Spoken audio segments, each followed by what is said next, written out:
Good morning. This is Akashvani and I am Abhishek Mukhopadhyay with the World News.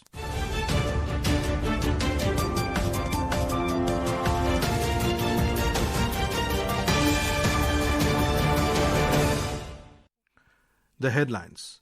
External Affairs Minister S. Jaishankar hosts meeting of Foreign Ministers of Forum for India-Pacific Islands Cooperation in New York. United States wants to expand energy cooperation with India, including nuclear and clean cooking fuels, says Energy Secretary Chris Wright. Syrian President Ahmed al-Shara announces return of the country at United Nations after nearly 6 decades, promises justice, reform and reconciliation. And in cricket, India qualifies for the final of Asia Cup.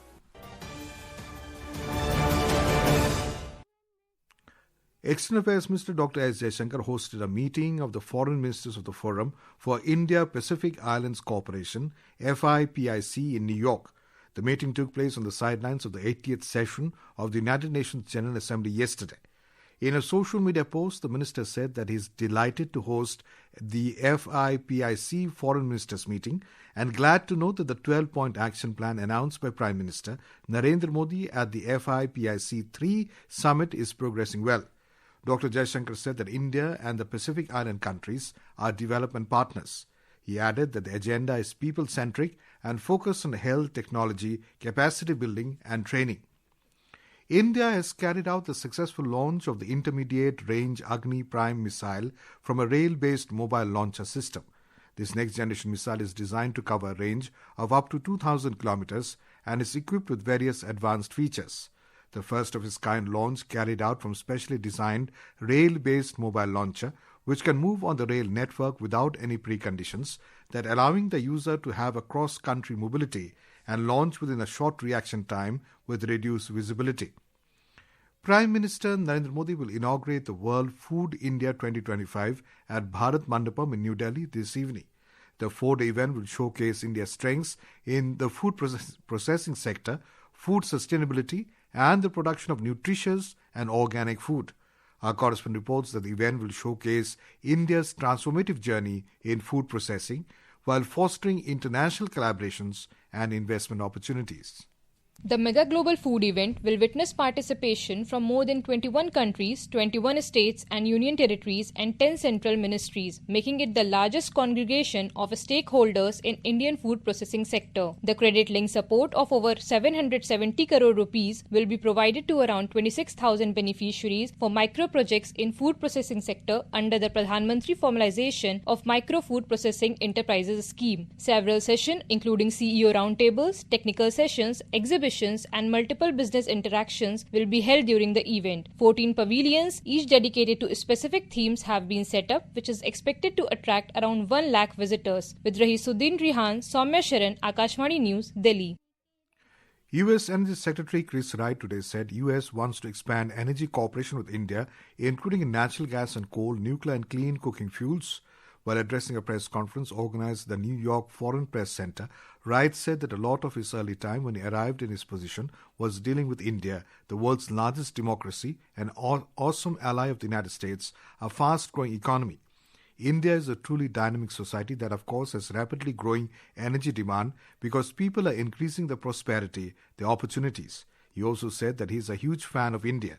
US loves India. They look forward to more energy trade, more interactions back and forth with India, he added. Wright was asked how he sees collaboration between India and the US in the field of energy against the backdrop of the additional 25% tariffs imposed by the US on Indian purchase of Russian oil. India has been maintaining that its energy procurement is driven by national interest and market dynamics. India turned to purchasing Russian oil sold at a discount after Western countries imposed sanctions on Moscow and shunned its supplies over its invasion of Ukraine in February 2022. For the first time in nearly 6 decades, a Syrian president addressed the United Nations General Assembly, signaling a dramatic shift in Syria's political landscape. President Ahmed al-Shara, who rose to power after the fall of the Assad regime in December, declared Syria's return to the international community and promised justice, reform and reconciliation.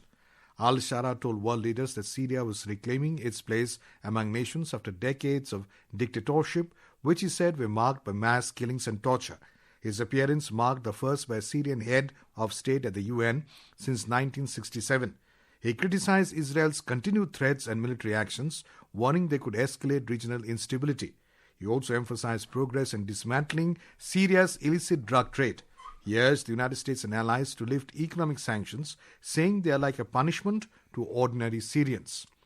This is Akashvani giving you the world news. For quick news updates around the clock, follow us on X handle at AIR News Alerts.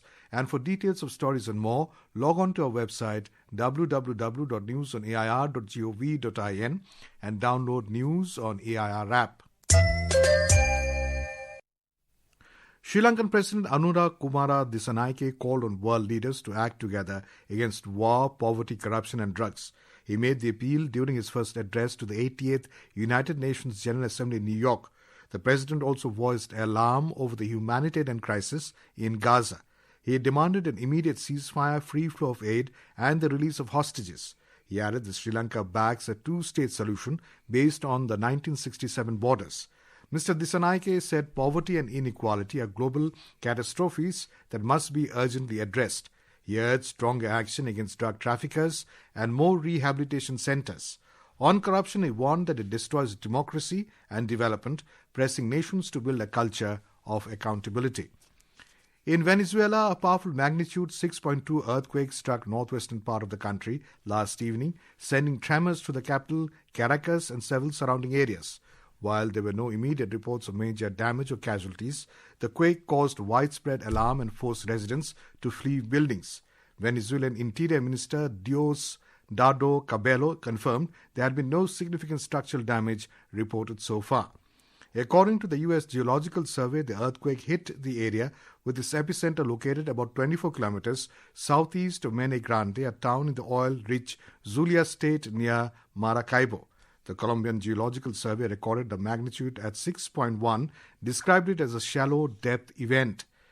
In the United States, a shooter with a rifle opened fire from a nearby roof onto a U.S. Immigration and Customs Enforcement in Dallas, killing one detainee and injuring two others in a transport van before taking his own life, authorities said.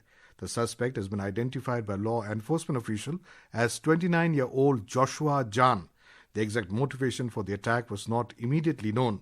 FBI Director Kash Patel posted a photo on social media showing a bullet found at the scene with the words "anti-ICE" written on it in what appeared to be the marker. The Dallas IC office had previously been the target of protests and threats. Moving on to the world of sports, in cricket, India stormed into the final of Asia Cup 2025, beating Bangladesh by 41 runs in the Super Fours at the Dubai International Cricket Stadium.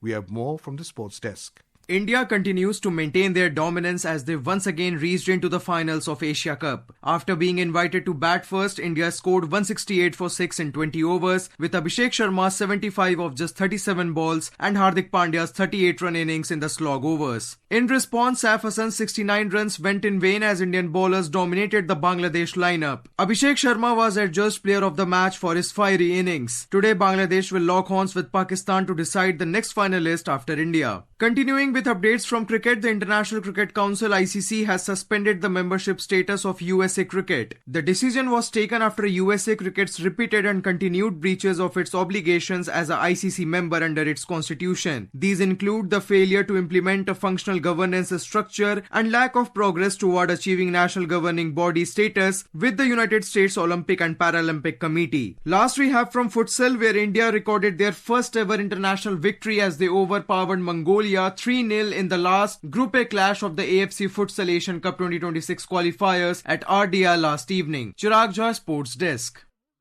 And now, before we close, here are the highlights of the bulletin. External Affairs Minister S. Jaishankar hosts meeting of foreign ministers of Forum for India-Pacific Islands Cooperation in New York. United States wants to expand energy cooperation with India, including nuclear and clean cooking fuels, says Energy Secretary Chris Wright. Syrian President Ahmed al-Shara announces return of the country at United Nations after nearly 6 decades, promises justice, reform and reconciliation. And in cricket, India qualifies for the final of the Asia Cup. And that is the end of this news bulletin.